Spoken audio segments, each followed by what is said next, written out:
Dios les bendiga, amados hermanos. En esta hora le damos toda la gloria y la honra a nuestro Señor por la oportunidad de poder compartir juntos.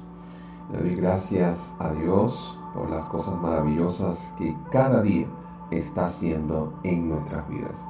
Les saluda el pastor Joel desde Cuba. Les bendigo en esta hora y espero que usted pueda continuar junto a nosotros, que pueda usted activar allí la notificación, suscribirse al canal para que reciba cada video que compartimos, pues creemos que a través de esta voz que clama en el desierto, la iglesia del Señor será edificada, la iglesia del Señor se estará alistando para su encuentro.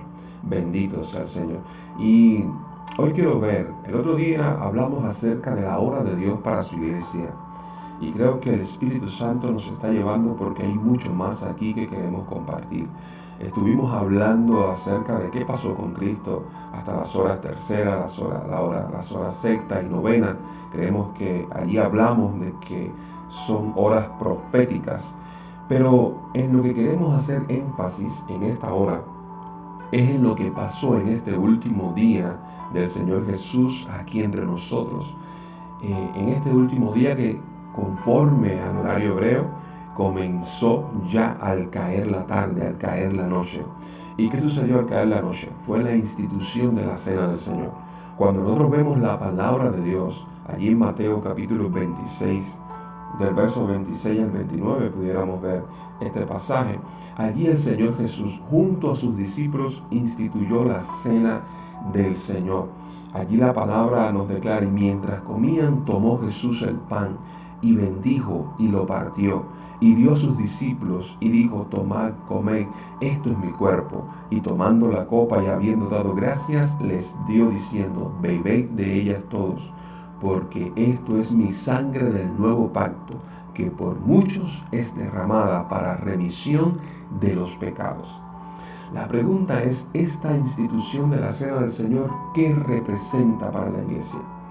Y lo compartíamos el otro día. A través de esta cena, Cristo se hace uno con la iglesia a través de su cuerpo, que es el pan, y de su sangre, que es el vino. A través de esta santa comunión, allí, estando la iglesia representada en los apóstoles, pues realmente la iglesia y Cristo se hacen uno. Es decir, que al ser uno es un mismo acontecimiento, un mismo transitar y un mismo final. A través de su cuerpo y a través de su sangre, la iglesia se hace una misma con Cristo Jesús. ¿Y qué representa esto, amados? Porque era lo que compartíamos el otro día, pero ¿qué representa que la iglesia es una misma con Cristo Jesús? Y rápidamente, brevemente, quiero compartirles 7 puntos que nos muestran que la iglesia se hace una con Cristo y lo que esto representa para la iglesia. En primer lugar, ¿qué sucede? Muere la ley. La iglesia muere a la ley. La palabra en Romanos 7:4 nos está diciendo: así también vosotros, hermanos míos, habéis muerto a la ley mediante el cuerpo de Cristo, para que seáis de otro, del que resucitó de los muertos, a fin de que llevemos fruto para Dios. Bendito sea el Señor. La iglesia muere a la ley, amados hermanos. Una de las cosas que debemos entender es porque generalmente estamos considerando que la iglesia tiene que mantener todavía una liturgia, que la iglesia debería comportarse así, que debería ser así. La iglesia murió a la ley a través del cuerpo de Cristo, bendito sea el Señor. Se hizo una con el cuerpo de Cristo y murió a la ley. No hay nada que se pueda demandar. Muchas veces queremos introducir o mantener dentro de la iglesia la tradición, ciertas costumbres, ciertos hábitos que se han traído a través de muchos años. Ciertas cosas exigimos y decimos: la iglesia debe ser así, debe comportarse. No hay ley para la iglesia. La iglesia en Cristo Jesús, bendito sea el Señor, es libre. La iglesia en Cristo Jesús es libre, no hay liturgia, no hay nada que pueda mantener realmente encerrada a la iglesia. La iglesia ha venido a ser libre porque murió a la ley a través del cuerpo de Cristo, bendito sea el Señor. Y hay mucho de lo cual deberíamos hablar aquí, porque generalmente la iglesia hoy está, como lo decimos, en una religión, en hábitos y costumbres, porque creímos que la iglesia todavía está sujeta a la ley y que como así el pueblo estuvo sujeto a la ley por todos los años a través de la ley mosaica, y no nos damos cuenta que en el cuerpo de Cristo, por cuanto Él murió, mira hermano, la palabra lo dice, habéis muerto a la ley mediante el cuerpo de Cristo para que seáis de otro. No pertenecemos a la ley, no pertenecemos a la liturgia, no pertenecemos a las tradiciones, no pertenecemos a hábitos y costumbres, pertenecemos a Cristo en libertad, bendito sea el Señor. Pertenecemos al que resucitó de los muertos. Al resucitar, la muerte perdió todo el poder que tenía sobre él y vino a ser libre. ¿Para qué? Para que nosotros como iglesia llevemos fruto. Porque si todavía somos de la ley, no podemos dar fruto entonces para Dios, sino que lo que hagamos o el fruto que hagamos tendría que ser para la ley. Pero si hemos sido librados de la ley, entonces nuestro fruto es para Dios, bendito sea el Señor. Es importante saber que realmente la iglesia en el cuerpo de Cristo murió a la ley. Segundo punto, el Espíritu Santo. Es decir, ¿qué representa? Que la iglesia realmente se hizo una con Cristo. El Espíritu Santo vivifica a la iglesia. Cuando vemos la palabra en Romanos 8:11, la palabra aquí nos está diciendo: y si el Espíritu de aquel que levantó de los muertos a Jesús mora en vosotros, el que levantó de los muertos a Cristo Jesús vivificará también vuestros cuerpos mortales por su Espíritu que mora en nosotros.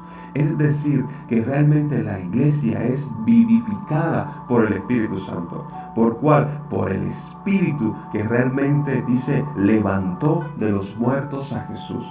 En este tiempo muchas veces decimos y opinamos que la iglesia necesita un avivamiento, buscamos un avivamiento, y muchas veces reconocemos que la iglesia en su papel protagónico le falta vida, para no hablar de que muchas veces pensamos que hay muerte en la iglesia, que no hay soplo de vida.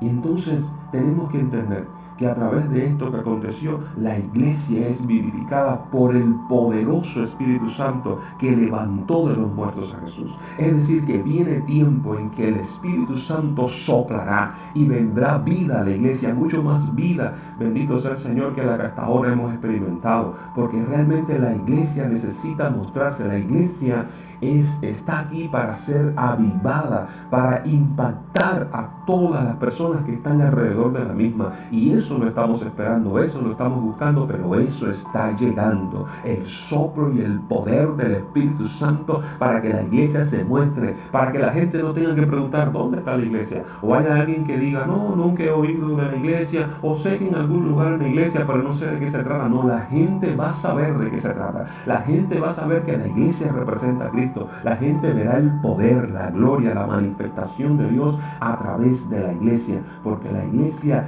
será avivada por el poder del Espíritu Santo. Ese poder que levantó a Cristo de los muertos, que la muerte no pudo sujetarla, ese poder estará sobre la iglesia, que es el cuerpo de Cristo, y se mostrará en este mundo. ¿Cuántos le dan gloria a Dios? Tercero, que representa que la iglesia, que somos una con Cristo, el pueblo gentil se hace parte de la iglesia.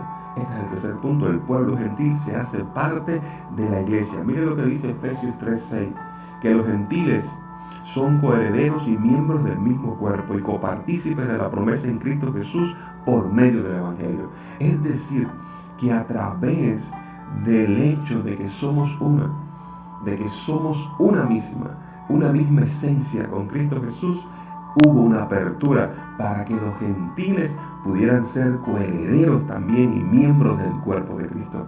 Y fíjense que los gentiles, nos damos cuenta, nosotros los gentiles estuvimos representados allí en Pilatos.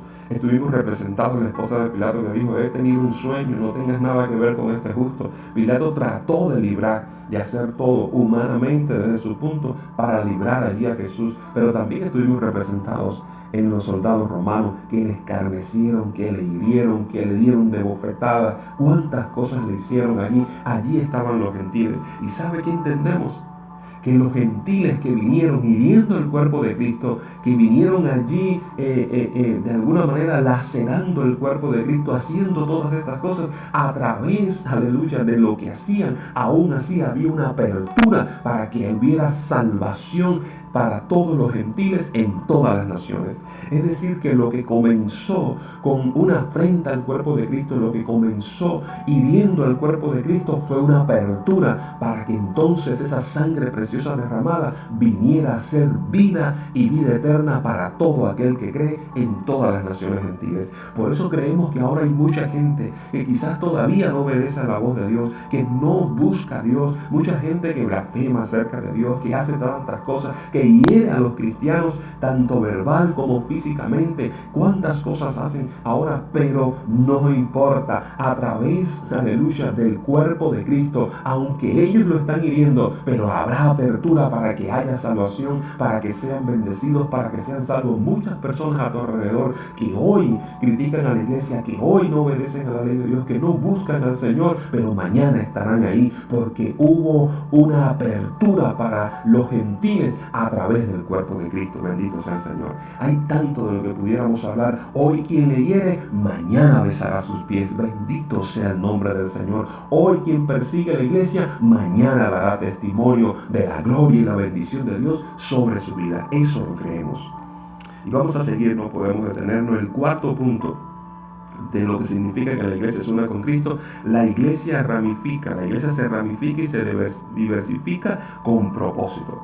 Y mire que la palabra en Romanos 12, verso 5, y 1 a los Corintios 12, el verso 12 y el 27 dice: así nosotros, siendo muchos, somos un cuerpo en Cristo, y todos miembros los unos de los otros. Porque así como el cuerpo es uno y tiene muchos miembros, pero todos los miembros del cuerpo, siendo muchos, son un solo cuerpo, así también Cristo. Así nosotros, siendo muchos, somos un cuerpo en Cristo, y todos miembros los unos de los otros. ¿Qué espacio quedaría aquí a través de esta palabra para las críticas que muchas veces se levantan de parte de la misma iglesia?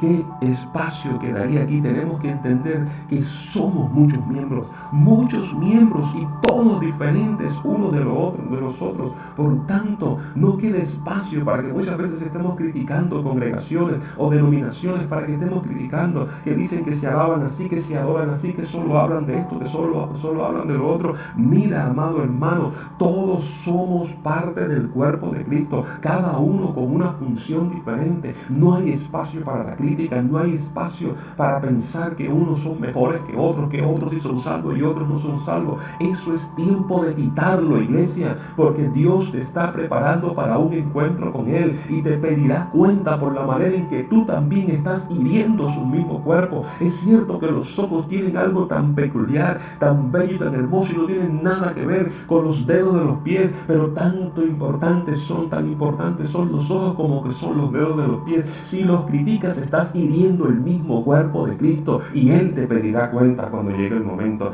Entendamos que somos diferentes, porque la iglesia, ¿qué hizo la iglesia? La iglesia comenzó a extenderse, la iglesia se hizo diversa para ganar al mundo. ¿Por qué? Porque todos somos iguales, y eso que quizás criticas y que dices porque hacen esto y se comportan así y hablan así, esos Dios los tiene para llegar a lugares donde tú no puedes llegar, porque mucha gente a veces no son conocidas ni siquiera de los vecinos, ni los vecinos saben que son cristianos. Pero hay gente que, aunque parece medio alocado, que parece que es diferente, pero llega a las personas, hacen algunas obras que trascienden, y de alguna manera Dios se muestra. Todos somos importantes, porque todos somos parte del cuerpo de Cristo. No hieras el cuerpo de Cristo, porque una vez habiendo sido derramada la sangre del Cordero para remisión de pecados, ya no habrá más sacrificio, ya no habrá más remisión. No hieras el cuerpo de Cristo, porque estás de alguna manera haciéndote enemigo de la cruz del Señor. Entendamos todo esto. Rapidito veamos el punto número 5. Y se tienen lugar los 5 ministerios de oficio. En Efesios 4, del 11 al 12 dice: y Él mismo constituyó a unos apóstoles, a otros profetas, a otros evangelistas, a otros pastores y maestros, a fin de perfeccionar a los santos para la obra del ministerio, para la edificación del cuerpo de Cristo. Entendamos esto, amados hermanos, que los ministerios, es decir, nacen los ministerios de oficio, pero tenemos que entender que no hay relevancia en los ministerios. Muchas veces creemos que unos son más importantes, que el apóstol es más importante que un maestro, que el evangelista, que el profeta. Todos nacen ¿con qué? Con un propósito, de edificar el cuerpo de Cristo. No hay relevancia, amados hermanos. Entendamos, cuando la iglesia en Antioquía estaba allí, dice que el fundamento allí fueron los apóstoles y los maestros, es decir, fueron los profetas y los maestros, disculpen, porque había profetas allí para declarar la palabra y había maestros para enseñar la palabra. Luego salieron los apóstoles a conquistar el mundo. Todos los ministerios son importantes, no tiene por qué haber diferencias entre unos y otros. Eso hoy tenemos que quitarlo. Solamente hay propósito, y en cada lugar y en cada nación hay un propósito diferente. ¿Pero para qué? Para la edificación del cuerpo de Cristo. Veamos rápidamente el punto 6. Dice: se cumplen los sufrimientos de Cristo en su iglesia. Al hacerse la iglesia una con Cristo, es un mismo acontecimiento, es un mismo transitar, es un mismo final. Se cumplen los sufrimientos de Cristo en su iglesia. Colosenses 1, verso 24, el apóstol dice: ahora me gozo en lo que padezco por vosotros y cumplo en mi carne lo que falta de las aflicciones de Cristo por su cuerpo, que es la iglesia. Lo que falta por las aflicciones. Muchas veces como iglesia le tenemos temor a las aflicciones. Muchas veces como iglesia nos preguntamos por qué estamos pasando por cosas, por qué sucede todo esto, y de alguna manera retrocedemos, nos desanimamos, nos llenamos de tristeza. Amados, el apóstol Pablo reconocía que hay sufrimientos y aflicciones que faltan a partir de lo que Cristo hizo por nosotros y todo su padecimiento. También nosotros como iglesia tenemos que armarnos de ese mismo pensamiento. Si sufrimos hoy con Cristo, mañana reinaremos con Él. Bendito sea el Señor. No tenemos que tener el temor a las aflicciones. Seguimos el mismo camino de Cristo. Cuando tomamos allí la cena del Señor, cuando tenemos la santa comunión con Él, es un mismo acontecimiento, es un mismo transitar, es el caminar desde Getsemaní hasta la cruz del Calvario. Es un mismo final, pero el final no fue en la cruz. El final fue cuando Cristo fue levantado en gloria y dado un nombre que es sobre todo nombre. Ese es nuestro final. Ese es el momento donde llegaremos a reinar con Cristo. No temamos a las aflicciones, a las persecuciones, porque esto es parte del proceso. Bendito sea el Señor. Y último, dice el punto 7, la iglesia es santificada mediante la fe en la obra de Cristo. En Hebreos 10:10 la palabra dice: en esa voluntad somos santificados mediante la ofrenda del cuerpo de Jesucristo, hecha una vez y para siempre. La ofrenda del cuerpo de Jesucristo hecha una vez y para siempre. La iglesia es santificada mediante la fe en la obra de Cristo. Lo que Cristo hizo allí en la cruz del Calvario fue para santificar la ofrenda, fue para santificar la iglesia. Y fíjense qué maravilloso que aquí está diciendo que la ofrenda del cuerpo de Jesucristo, el cuerpo de Cristo fue ofrendado por nosotros. Por eso ahora entendemos, y hace poco hablábamos que la ofrenda es mucho más que dar unas monedas. La ofrenda nace del corazón, la ofrenda es algo que va más allá. Ofrendamos no solamente nuestras finanzas, ofrendamos nuestro corazón, nuestra vida, nuestro tiempo, nuestro propio cuerpo. Cristo ofrendó su cuerpo y por medio de ella fue santificada la iglesia. Asimismo, cuando nosotros abrimos el corazón para Dios, es santificada la obra de Dios, es santificado el nombre de Cristo. Hacemos algo que va más allá de lo que hasta ahora nosotros hemos creído. Bendito sea el Señor. Lo que hizo Cristo en la iglesia, lo que hizo Cristo en la cruz, santificó la iglesia. Bendito sea el Señor. Así que si ahora hay santidad, si hemos sido apartados, si hemos sido reservados para Dios, es por lo que Cristo hizo en la cruz del Calvario, y nosotros como su cuerpo ahora somos santificados para la gloria del Padre. Bendito sea el Señor. Hay tanto de lo cual pudiéramos hablar aquí, hay tantas cosas maravillosas, pero sé que la bendición de Dios estará sobre nuestras vidas, que entenderemos el propósito y seguiremos caminando conforme al llamado de Dios para nuestras vidas. Oremos a Dios en esta hora. Señor, te damos gracias por tu amor, te damos gracias por tu misericordia, te damos gracias por las cosas lindas que haces. Bendigo al pueblo, bendigo a la iglesia, bendigo a cada uno de tus hijos, Señor. Que esta palabra toque los corazones, que esta palabra los lleve a otra dimensión, que haya entendimiento y revelación para la iglesia, que salgamos de aquellas cosas que nos están lacerando y nos están apartando del cuerpo de Cristo. Sí, porque cuando herimos el cuerpo, cuando de alguna manera no estamos santificando el cuerpo, nos estamos apartando de Él, no estamos siendo preparados Bendito sea el Señor para el encuentro con nuestro Señor. Pero yo bendigo la iglesia, declaro un cambio de mentalidad, declaro ahora mismo arrepentimiento, declaro sobre la iglesia bendición, que entendamos que somos un mismo cuerpo, que entendamos que todos somos miembros del cuerpo de Cristo y con todos hay una función diferente. Bendigo cada familia, bendigo cada hogar, bendigo cada matrimonio y declaro vida por medio del Espíritu Santo sobre la iglesia del Señor. En el nombre de Jesús. Amén y amén. Les bendigo, amado hermano. Que la gracia y el favor de Dios sean con sus vidas. Shalom.